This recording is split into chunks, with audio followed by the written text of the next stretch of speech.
Normal facials का ज़माना नहीं रहा, अब हाइड्रा फेशियल्स हैं, कार्बन लेज़र हैं, हेयर रिमूवल लेज़र्स हैं, माइक्रो नीडलिंग है, ठीक है, इवन वाइटनिंग ट्रीटमेंट है थ्रू लेज़र्स, ठीक है, रेड वेन्स की रिमूवल है थ्रू लेज़र्स। यूट्यूब से सीखा और वी आर प्रो। फिर तो सर डॉक्टर्स भी यूट्यूब पे लगाएं और मतलब वीडियो देखें और फिर सर्जरी के लिए बैठ जाएं। एग्जैक्टली सर्जरी के लिए बैठ जाएं और उनको कोई स्टेप भूल जाए वो कहें सॉरी यूट्यूब से खोल के देखिए, अच्छा वो ऐसे ऐसे करना था। ब्यूटिशियंस ट्रेनिंग के बाद भी कुछ चीज़ें जो वो नहीं कर सकते। PRP जो है ब्यूटिशियंस कर ही नहीं सकते। आप कैसे खेल सकते हो स्किन के साथ? आपने स्किन पे गलत कोई इंजेक्शन लगा दिया, यूज नीडल लगा दी, HIV, इतनी सारी आपको बीमारियां लग सकती हैं। एक चीज़ 12 की है आपका मटेरियल, तो एक सैलून वाली या एक क्लिनिक वाला वो 5 या 4,000 में कैसे कर सकते हैं? Just a question. जो लोग अफोर्ड नहीं कर सकते इतने महंगे महंगे ट्रीटमेंट्स, तो फिर उनके लिए आप क्या सजेस्ट करें? अक्सर वही उसी ट्रीटमेंट के दूसरे क्लाइंट से 3,000 लिए जा रहे होते हैं और उस क्लाइंट से 9,000 लिए जा रहे होते हैं, मतलब सिर्फ इसलिए क्योंकि भाई उसने अच्छा पहना यार। अस्सलाम वालेकुम नाजरीन, मैं हूं आपकी होस्ट यमुना खान और आप देख रहे हैं बेपर्दा टॉक्स। नाजरीन, आज की इस वीडियो में हम स्किन से रिलेटेड बात करेंगे। कौन सी जो है वो क्रीम, कौन से सीरम्स आपकी स्किन के लिए सूटेबल हैं, एस्थेटिक्स आपको किस एज में करने चाहिए, किस एज में नहीं करने चाहिए, उसके बारे में बात करेंगे। हमारे साथ मौजूद हैं रमशा जो कि फ़ैशन एंड ब्यूटी एक्सपर्ट हैं, हम इनसे बात करते हैं। हमारे साथ मौजूद हैं रमशा जो कि ब्यूटी एंड फैशन इंस्ट्रक्टर हैं, हमसे बात करते हैं। अस्सलाम वालेकुम। वालेकुम सलाम। रमशा के ठीक है, मैं तो बिल्कुल ठीक हूँ, आप कैसी हैं? मैं ठीक हूँ अल्हम्दुलिल्लाह। ओके, तो मुझे बताएं कि फ़ैशन भी है, ब्यूटी भी है, दोनों चीज़ें रिलेट भी करती हैं और दोनों चीज़ों को आप इंस्ट्रक्ट कर रही हैं, कहाँ पे कर रही हैं? बेसिकली मैं फ़ैशन डिज़ाइनर हूँ, मैं UMT में लेक्चरर हूँ। जब हम फ़ैशन की बात करते हैं, अगर आपका ड्रेस बहुत अच्छा होगा, आपने बहुत अच्छे से कैरी किया होगा, बट आपकी स्किन अच्छी नहीं होगी, नीट क्लीन नहीं होगी, इवन अगर आप मेकअप नहीं भी करते हैं तब भी अगर आपकी स्किन क्लीन है तो आपका ड्रेस बहुत अच्छा लगेगा। अगर आपकी स्किन अच्छी नहीं है, आप बेशक मेकअप कर लें, जो भी, वो एक ड्रेस की लुक नहीं निकलती। तो फ़ैशन डिज़ाइनिंग के साथ साथ फिर मैंने अपने ब्यूटी एस्थेटिक्स के कोर्सेज़ एंड सर्टिफिकेट्स किए, तो I am certified beauty esthetician. फिर ये होता है कि जब मेरे पास क्लाइंट्स आते हैं, ठीक है, अपने फैशन की लेने, ठीक है, तो दोनों चीज़ें एक ही बंदे में मिल जाती स्किन भी अपनी डिस्कस करते हैं और फैशन भी कि क्या ट्रेंड्स हैं, क्या पहनना चाहिए हमें, हमारे फेस कट पे किस तरह के प्रिंट्स या कट लाइंस अच्छी लगेंगे। उसके साथ साथ वो मुझसे अपनी स्किन का भी लेते हैं। तो जब उनकी स्किन भी अच्छी होती है और जब उनकी क्लोथिंग भी इन स्टाइल होती है तो वो बहुत अच्छा लगता है। तो इसीलिए फिर ब्यूटी भी एंड फैशन भी।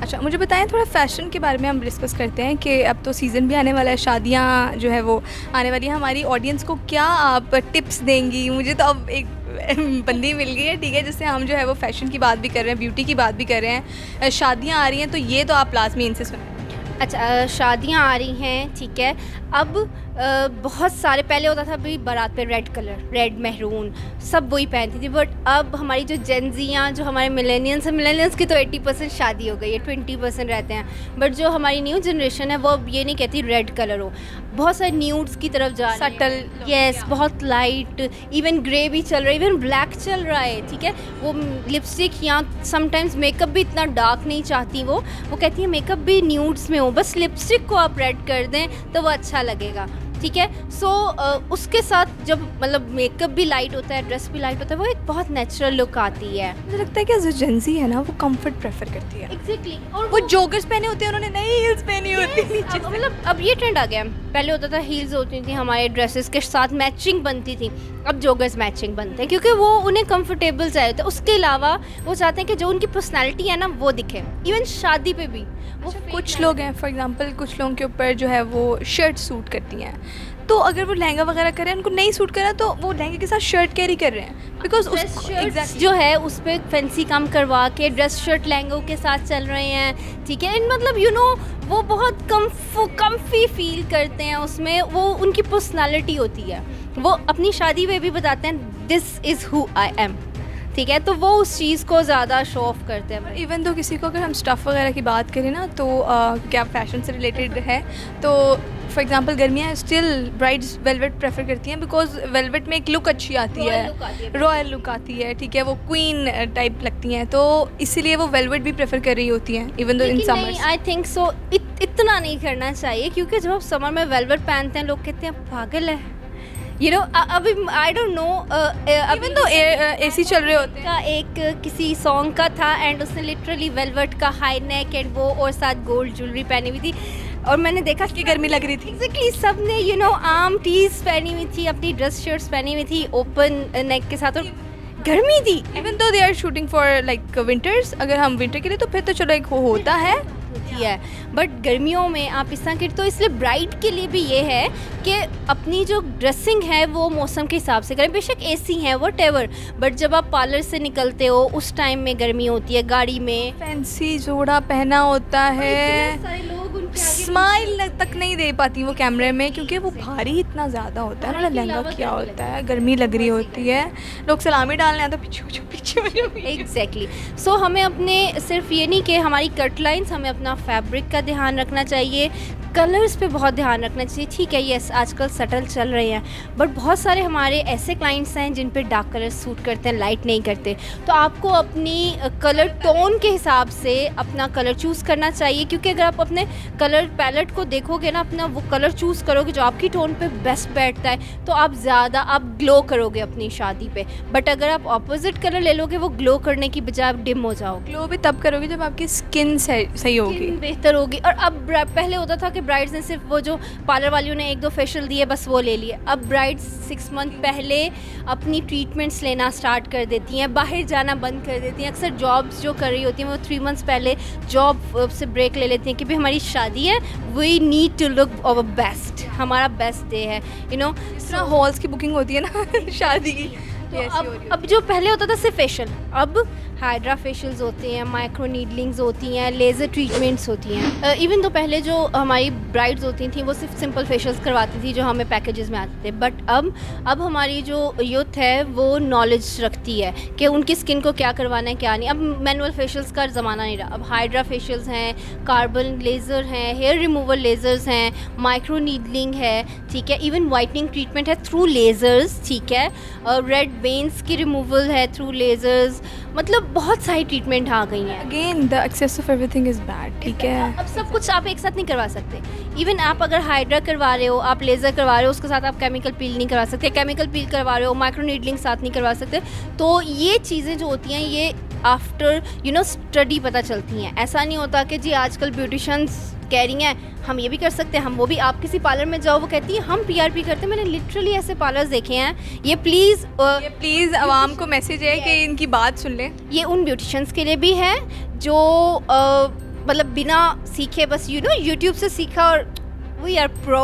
फिर तो सर डॉक्टर्स भी यूट्यूब पे लगाएं और मतलब वीडियो देखें और फिर सर्जरी के लिए बैठ जाएं। Exactly. सर्जरी के लिए बैठ जाएं और उनको कोई स्टेप भूल जाए वो कहें सॉरी यूट्यूब से खोल के देखिए अच्छा वो ऐसे करना था।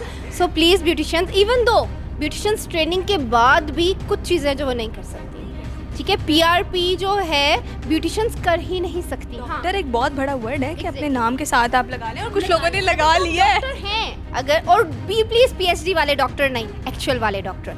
If you are doctor then well and good, PRP करें आप बोटॉक्स करें, आप फिलर्स करें, ठीक है। हाँ, माइक्रो नीडलिंग के लिए, लेज़र ट्रीटमेंट्स के लिए आपके लिए एक डिप्लोमा सर्टिफिकेट्स हैं जैसे मैंने किए हैं ब्यूटी एस्थेटिक्स के, ठीक है। अब मेरी भी एक लिमिट है, इस लिमिट को क्रॉस नहीं करना। उसमें पता क्या होता है, गुडविल, ठीक है, अर्निंग मैं भी कर रही हूँ। इट्स नॉट लाइक कि अगर मैं PRP नहीं कर रही या मैं इंजेक्टेबल्स नहीं कर रही तो अर्निंग नहीं। It's not about earning as well, it's about goodwill. अगर एक क्लाइंट आपके पास आया, उसकी स्किन पे एक्नी है या फ्रेकल्स हैं या थोड़ी डल स्किन है, एजिंग है, आप उसको बिना इंजेक्टेबल्स भी ट्रीट कर सकते हो। ज़रूरी नहीं है बोटॉक्स। उसको तो देखे ना, आप क्लाइंट को तो पता ही नहीं है, उसने आपके सर्टिफिकेट्स नहीं देखने, वो आपके ऊपर ट्रस्ट करेगा। क्लाइंट को पूछना चाहिए आपने कहाँ से किया है, if you are doctor, if you are aesthetician और if you are beautician. Exactly so आपको ये नॉलेज होनी चाहिए। मैं तो अपने क्लाइंट्स को बताती हूँ कि ठीक है ये देखिए मैंने यहाँ से अपने सर्टिफिकेट्स लगे हुआ आप उसके ऊपर हैं, यस वो सेटिस्फाई होती हैं। देन ट्रीटमेंट तो जब फर्स्ट 2 ट्रीटमेंट्स लेती हैं उसका तो उन्हें रिजल्ट मिलता है। और हाँ, वो अक्सर सर्च करके आती हैं कि भाई हमने मैम ये वाला ट्रीटमेंट करवाना। मैं उन्हें कहती हूँ नो, ये ठीक है, ये ट्रीटमेंट महंगा है बट ये ट्रीटमेंट आपकी स्किन के लिए नहीं है, आपकी स्किन के लिए ये वाला ट्रीटमेंट है, ये आप करवाएं, इट्स फाइन। अगर आप देखें पैसों को कि ठीक है अच्छा इस औरत ने मुझे ये कह दिया है, इस क्लाइंट ने मुझे ये कह दिया है, तो ठीक है पैसे आ रहे हैं मैं कर लेती हूँ।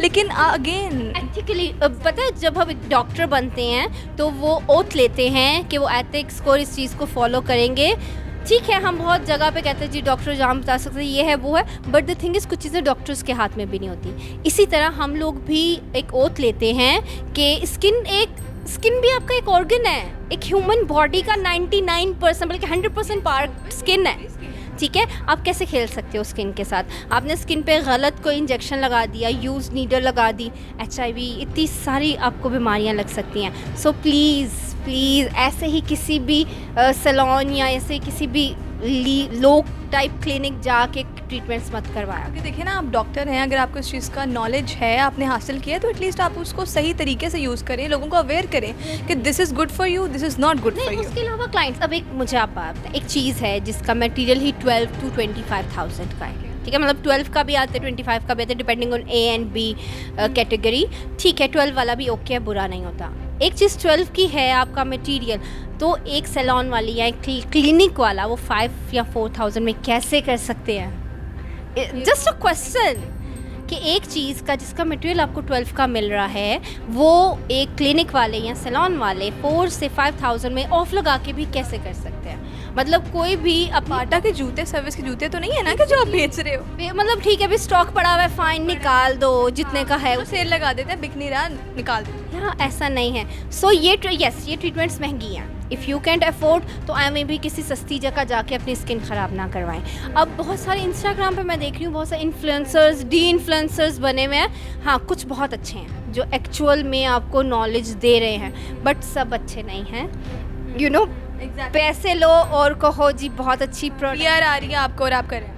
यस इसी तरह मेरी भी एक दोस्त की प्रोडक्ट है, ठीक है। मैंने अभी उसकी बहुत सारी वीडियोस बनाई हैं। सो बहुत उसके नीचे कमेंट्स आ रहे हैं, कुछ को रिजल्ट मिले हैं, कुछ को नहीं मिले हैं, ठीक है। मैंने वो पर्सनली यूज़ किया, मैं यूज़ कर रही हूँ, एंड देन मैंने उसके रिव्यूज़ दिए हैं। मैं कभी भी ऐसा नहीं करूँगी कि ठीक है मेरे फ्रेंड की है भाई 2 रिव्यूज़, मेरी है 2 रिव्यूज़, नो, उसको यूज़ करो, ठीक है, एंड देन रिव्यूज़ दो। अच्छा रमशा, मेरा आपसे क्वेश्चन ये है, जो कि पब्लिक का भी यही होगा, कि जो लोग अफोर्ड नहीं कर सकते इतने महंगे ट्रीटमेंट्स, तो फिर उनके लिए आप क्या सजेस्ट करें?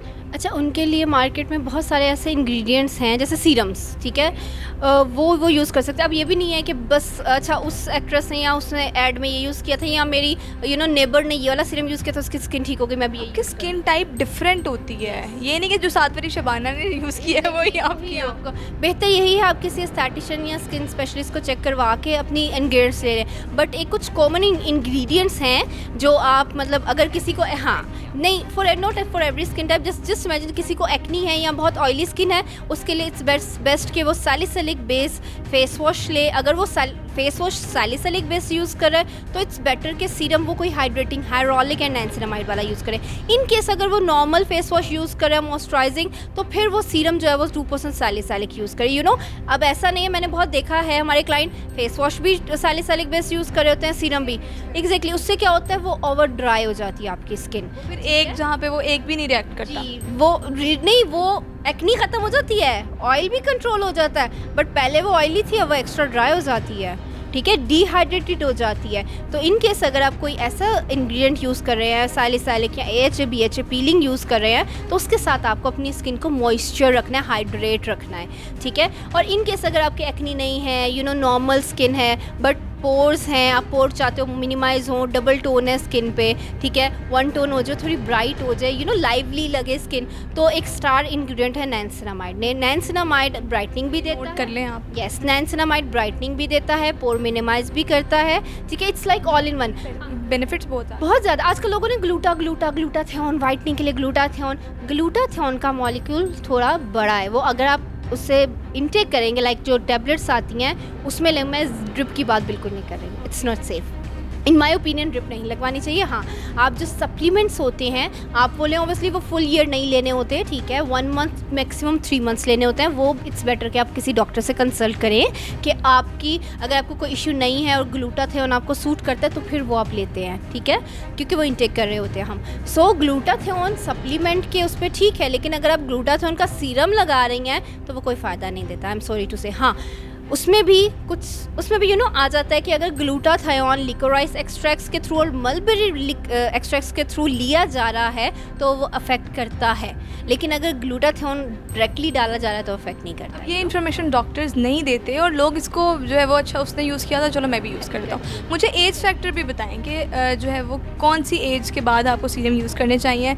जैसे आप खुद देखें कि जो है वो स्कूल गोइंग गर्ल्स हैं वो यूज़ कर रही हैं सीरम्स, लिटरली उस उम्र में जिसमें हम कोकोमो मंगवाते थे वो सीरम्स मंगवा रही हैं। प्लीज़ ये चीज़ मैं कहूँगी वो ज़माना और था।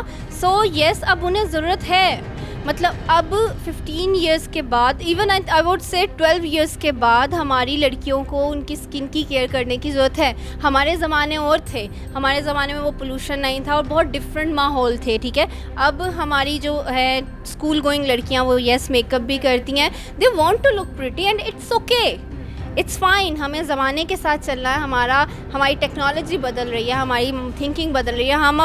हम स्कूटी चला रहे हैं, पहले नहीं चलाते थे। सो हमारा ज़माना बदल रहा है तो हमारी स्किन की नीड्स बदल रही हैं। अब एक बच्ची है वो चाहती है स्कूल, उसकी स्किन गंदी है एंड आप कहें भाई साबुन से फेस वॉश से धो लो, that's it, you don't need anything.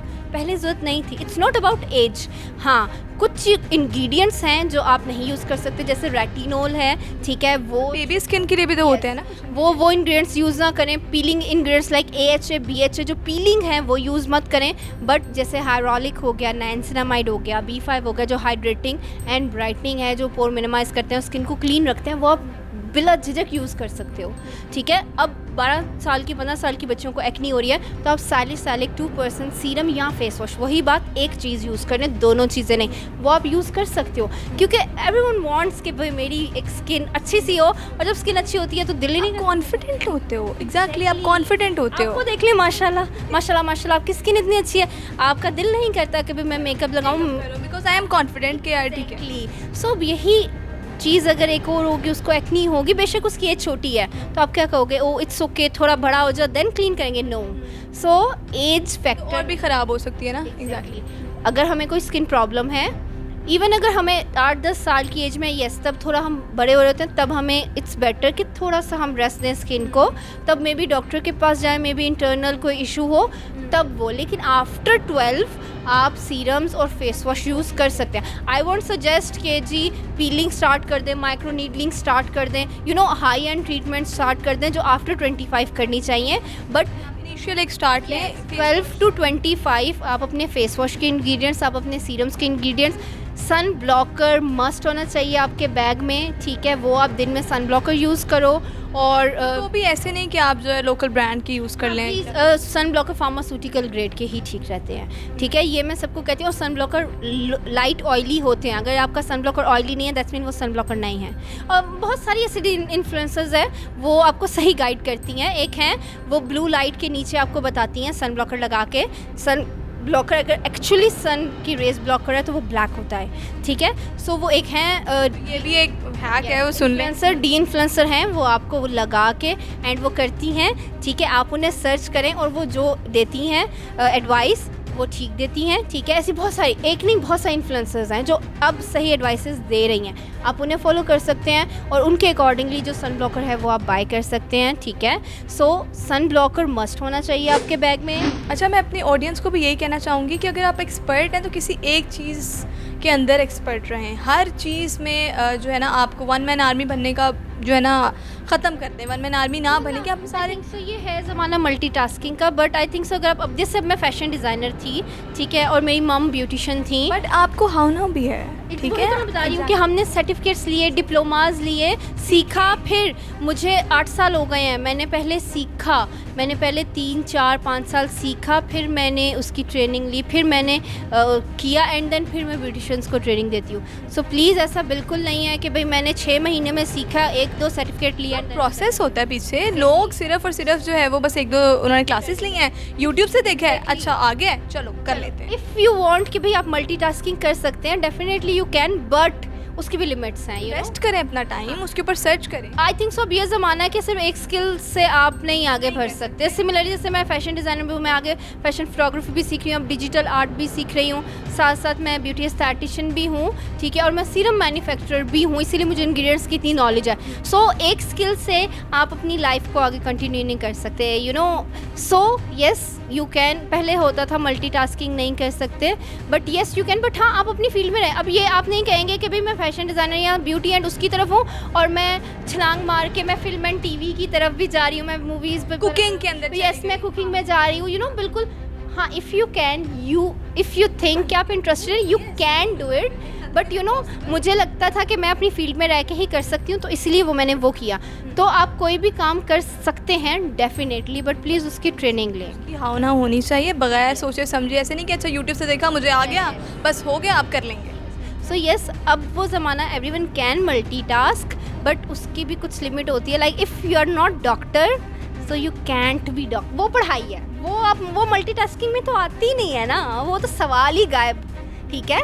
वो जो 5-5 साल पढ़ के फिर जिन्होंने अपनी यू नो हॉस्पिटल्स में जा सफ़ेद किए जी, एंड देन वो आप उनकी जगह नहीं ले सकते। सॉरी, डॉक्टर्स के लिए मेरी बहुत ज़्यादा रिस्पेक्ट है, ठीक है, वो कहते हैं, तो हम डॉक्टर्स नहीं बन सकते, हम एस्थेटिशियंस हैं। हम अगर उसी में रहें, ट्रस्ट मी, उस रिस्क में, उस पैसे में इतनी बरकत आ जाती है कि आप सोच नहीं सकते।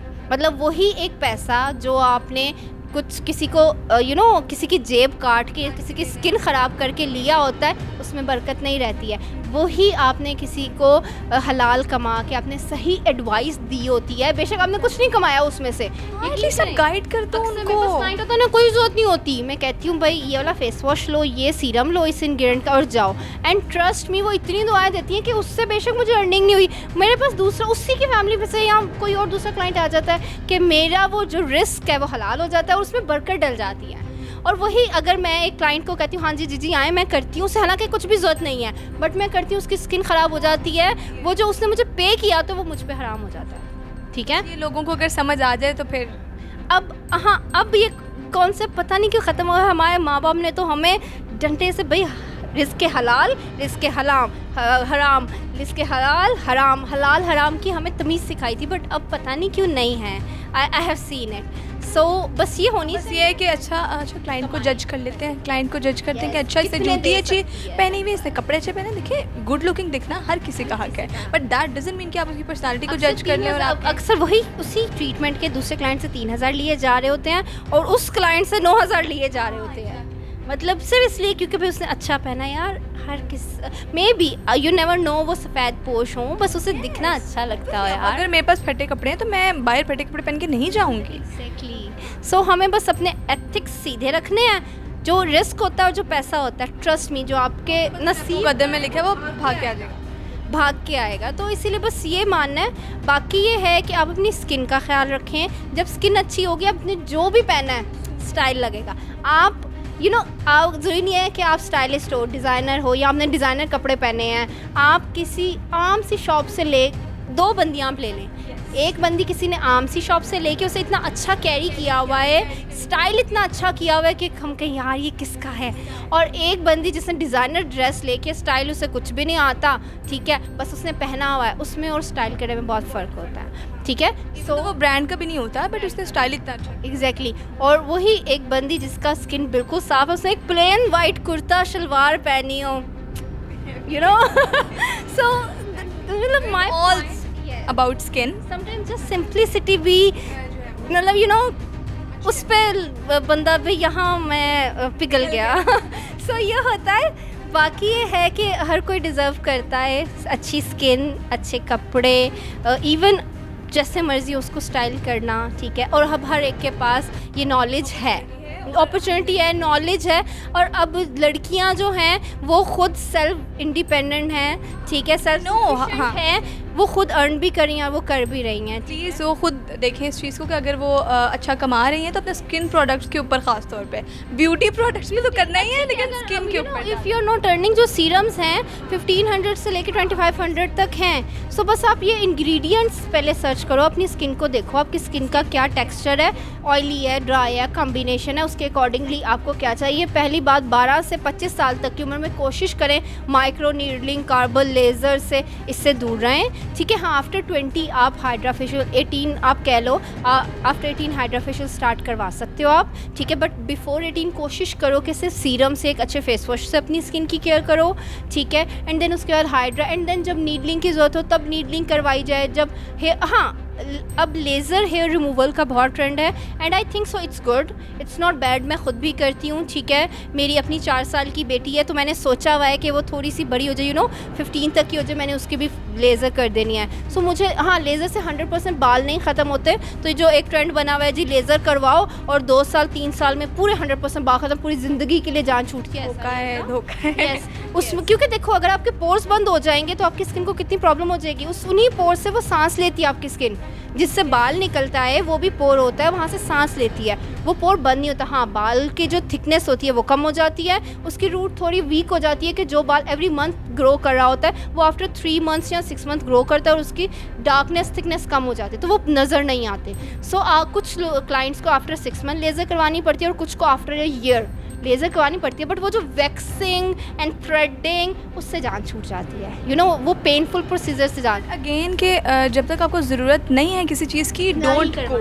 अच्छा, एक दूसरे की तरफ देखकर, क्योंकि इंस्टाग्राम पे आप एक दूसरे को देखते हो, अच्छा उसने बोटॉक्स करवा लिया है उससे, चलो मैं भी। अच्छा, लेज़र का भी यही है, अगर आपके फेशियल हेयर्स हैं ना, आप वहाँ लेज़र मत करवाओ, सिर्फ जो मोटे बाल हैं उस पर लेज़र करवाओ। क्योंकि अगर आपके फेशियल हेयर्स हैं, सबसे पहले उसका प्रोसीजर ये होता है कि हम डर्मा ब्लेडिंग करते हैं, मतलब रेज़र करते हैं in simple words, and then उसके ऊपर लेज़र होता है। रेज़र करने के बाद जब लेज़र होता है तो रेज़र से बाल मोटा नहीं होता, बट वो एक नेचुरल प्रोसेस होता है। तो कुछ लोगों का बाल उसके बाद मोटा आता है, तो वो फिर डॉक्टर को और उसको ब्लेम करते हैं कि भाई इसने कहा था अब मेरा बाल मोटा हो गया। सो लेज़र कभी भी बारीक बाल पे काम नहीं करता, मोटे बाल पे काम करता है। वो मोटे बाल को आपके जैसे यहाँ पे फेशियल हेयर्स हैं उसको उतना करता है, जैसे यहाँ पे बहुत ज़्यादा आ रहे होते हैं थिक हेयर्स, उस जो थिक हेयर्स होते हैं उन्हें इतना लाइट करने के लिए वो काम करता है, ठीक है। सो जहाँ ज़रूरत है सिर्फ वहाँ करवाएं। आई मीन फुल करवाने की ज़रूरत नहीं है। यस, सो जिस ट्रीटमेंट की ज़रूरत है, जितनी ज़रूरत है बस उतना करवाएं। और आई थिंक सो हम अब ये है कि हम जैसे हम उसमें खुश रहना सीख गए हैं। अच्छा रमशा, हमारी ऑडियंस को कुछ एडवाइस करिए। एडवाइस ये है कि गाइड तो आपने बहुत अच्छा कर दिया, thank you so much. No problem at all. Love your self, prioritise your self. जब आप खुद से प्यार करेंगे और ख़ुद को प्रायोरिटी देंगे तो आपकी स्किन भी खुद ही ठीक रहेगी, आप हैप्पी हेल्दी रहेंगे, ठीक है। एंड आप फिर ड्रेसिंग भी उस हिसाब से करेंगे, आपको खुद जो अच्छा लगता है आप वो करें। डोंट थिंक कि दुनिया क्या कहेगी, दुनिया क्या सोचती है, मैं ऐसी लग रही हूँ, मैं वैसी लग रही हूँ। अगर आप खुद को अच्छे लग रहे हो ना, बेशक मुँह धुला भी हुआ है, तो आप बहुत खूबसूरत हो। जैसा मर्ज़ी कपड़े पहने हैं, जो मर्ज़ी है। सो जस्ट लव योरसेल्फ, बस। जी नाज़रीन, तो ये थी हमारी आज की एपिसोड। उम्मीद करती हूँ कि आपको बहुत सी इन्फॉर्मेशन देखने को मिलेगी। रमशा ने हमें बहुत बेहतर तरीके से गाइड किया और जैसा कि उन्होंने कहा कि लव योरसेल्फ। मिलते हैं आपसे नेक्स्ट एपिसोड में, तब तक के लिए अल्लाह हाफ़िज़।